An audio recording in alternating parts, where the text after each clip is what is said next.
Well, there's an old saying that goes, good fences make good neighbors, but that is not the case in one southern tier community. Good evening, I'm Mary Alice Demler. And hello again, I'm Scott Levin. Our Dave McKinley reports tonight on a dispute that has gotten downright, well, shall we say, unneighborly, and a family who says they have been subject to constant and disturbing patterns of harassment as a result.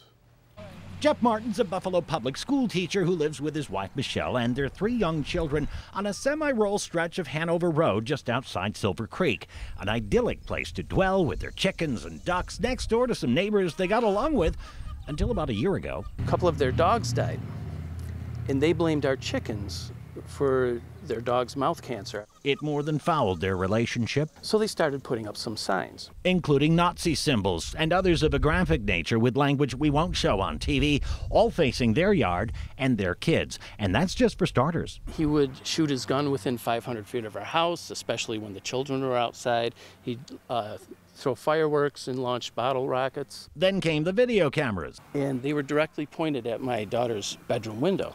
50-year-old Todd Schilling, who lives here with his mother, didn't answer our knock at the door to get his side of things. I'm sure you try to talk to him saying, hey, you know, my kids, and come on, man. Oh, certainly, and so have the deputies. When Jeff had had enough and called the cops, who, while telling Schilling he had to point his cameras away, told the Martins there wasn't enough evidence here to charge Schilling with anything. The deputies think that I have to prove that the intent was him to alarm and annoy us.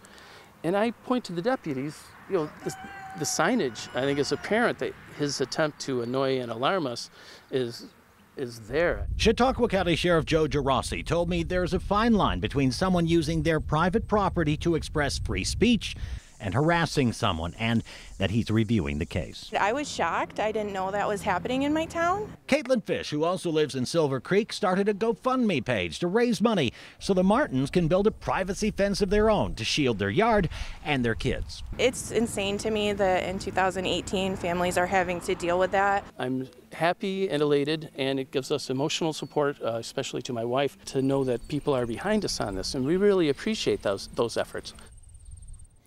But Jeff also says they can scratch up enough to pay for their own fence if they choose to build one, and that any money raised on their behalf will be donated to charity. When I asked what they tell their children, Michelle Martin told me, we remind them that we are Christians and that man needs help and to pray for God to give it to him. But Todd Schilling just called us about 15 minutes ago to claim that the Martins are not telling the entire truth, and he views their numerous calls to police about him as a form of harassment in and of itself. Dave McKinley, Channel 2 News.